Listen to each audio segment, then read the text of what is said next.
Finally, Matt, with all these talks of future of work, AI, change of technology, I still believe that the recruitment process in most companies, they are still the same.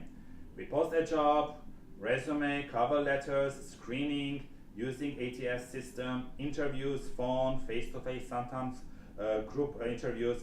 What do you think the future of recruitment should look like? And do you have any tips for future HR professional colleagues? Yeah, it's a great question. So a couple things. I think you need to break recruitment into a couple different pieces. So from a recruitment perspective, I think we today place too high of a premium on technical skills. We focus on things like psychometric assessments to assess competencies that are very general in nature. We do technical assessments to gauge things like computer aptitude and knowledge in those areas. I think as work becomes increasingly automated, it'll be increasingly important to assess things like collaboration, teamwork, and those quote-unquote soft skills. I don't like the term, but it's a term that's most commonly used. We're going to need to do a better job of assessing people's fit within organizations and really provide some tangible examples of such. We've tried that in the past. Every organization you meet will say that we hire for fit, but ask a company to quantify that beyond just simply yes or no. It becomes very, very challenging. How do you take quantifiable information and blend the qualitative and the quantitative together? That becomes the future of recruitment. Is how do you blend those two pieces together? How do you use data to inform decisions? This is where people get nervous, because I know I have a lot of recruiter friends out there who say, Matt, if we use data only in systems, then what's the value of the recruiter? Here's my view on data and technology as it pertains to recruitment. It's not going to replace recruiters. It's going to make a smaller haystack. So it's not going to find you the needle in a haystack, but it makes the haystack shrink to a smaller number so you can pick the right person for the company at that time. I also think we need to do away with old thinking and old bureaucratic ways of trying to engage in the candidate process. I'm going to get in trouble saying this. I haven't looked at a resume in probably 5 years. I've hired dozens of jobs in 5 years. And the reason is I'm lucky. I have a team of people around me that are doing the preliminary screening in the application process, so I get to know that they're technically qualified to do the position. What I'm concerned most with, especially on my own team, is the fit. I'm looking for competencies around the professional as it pertains to the kind of work I'm going to have them be involved with going forward. So with our team, we have a premium on a couple of real strong competencies. The first one is simplicity. This is not a competency that is very well known or very well represented in the HR space. We have a tendency to overcomplicate things in HR.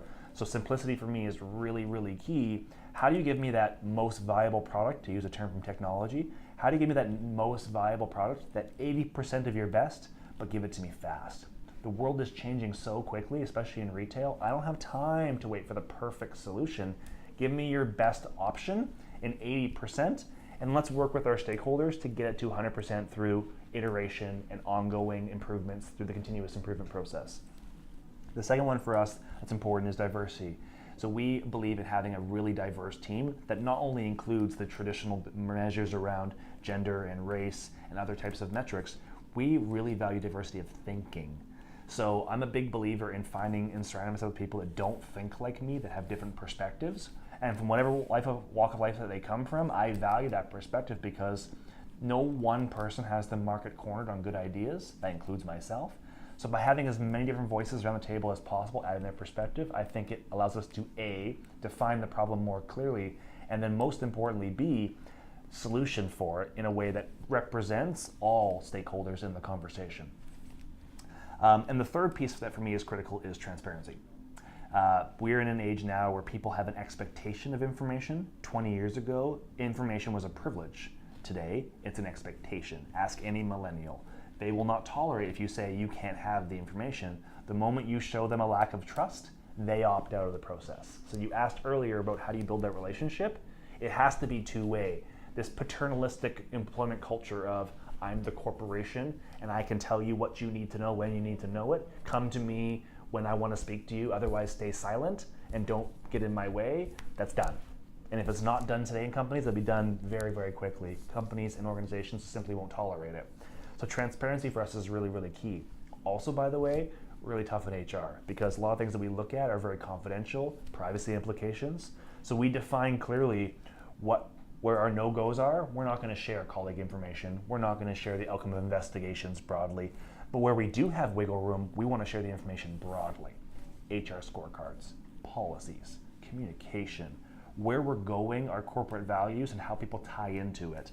Those pieces, there should be no concerns around transparency, both internally and externally as well. So we look at those three competencies as being really critical.